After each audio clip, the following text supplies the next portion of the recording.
Good day and welcome. The title of my talk today is 5 Minutes to Silence Your Inner Critic. You worked hard for college. You earned your spot. And yet, for up to 70% of us, that excitement comes with a persistent, destructive secret. It sounds like this: I don't belong here. I'm a fraud. And I'm about to be exposed. This is recognized as imposter syndrome. It's not a medical diagnosis, but instead it's the intense internal conviction that your success is pure luck and it leads to chronic anxiety and emotional exhaustion. This constant invisible mental tax doesn't just lower your motivation.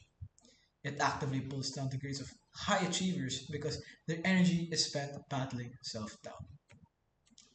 Whenever we feel like a fraud or have symptoms of imposter syndrome, the college system typically offers counseling or peer support. But, but this traditional approach is fundamentally a mismatch for the modern student. Take my interviewee, for example. Let's call her Maria. They are a student in a rigorous honor program.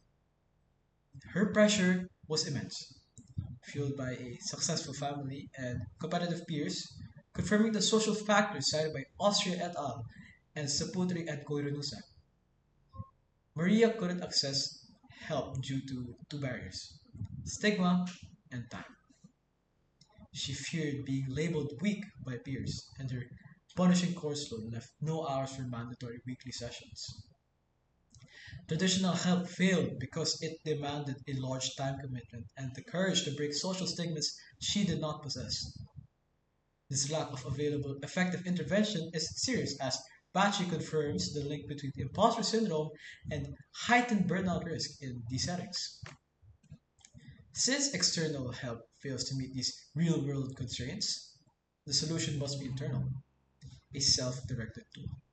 We turn to cognitive restructuring, also known as CR, a powerful science backed technique from CBT confirmed by Hutchins and Florence. It silences your critics by proving it wrong with cold, hard facts. CR is structured with a three-step process you can apply instantly and privately. Step one is identifying the lie.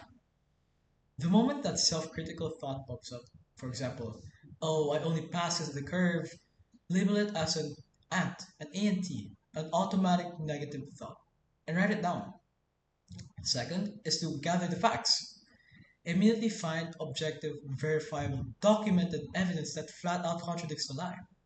Don't look for feelings, look for proof. Your evidence is your acceptance letter, your A grades, that medal you want, or specific positive feedback. These are your verifiable wins. And the last step is to write the truth. Use those to formulate a brief, assertive, rational replacement belief. For example, my effort and demonstrated capability in the prerequisite courses prove my success is earned and not accidental. The secret to its believability is repetition and neuroplasticity. Your sustained rehearsal forces the logical part of your brain to repeatedly process factual data. This builds new, stronger neural pathways that consistently prioritize fact over emotional noise. This trains your mind to generate internal and believable proof, dismantling the imposter pattern from the inside and out. This solution succeeds on necessity, beneficiality, and feasibility. It's necessary because it's on demand. You can use it instantly at 2 a.m. when traditional counseling is closed. Its beneficial, its beneficiality is clear. Reducing emotional battle frees up massive cognitive resources for complex academic work, or, for example, your upcoming midterm. Instead of questioning yourself, you could be studying it, you could be better, and you could acknowledge that you could do it. And lastly, its feasibility is unmatched.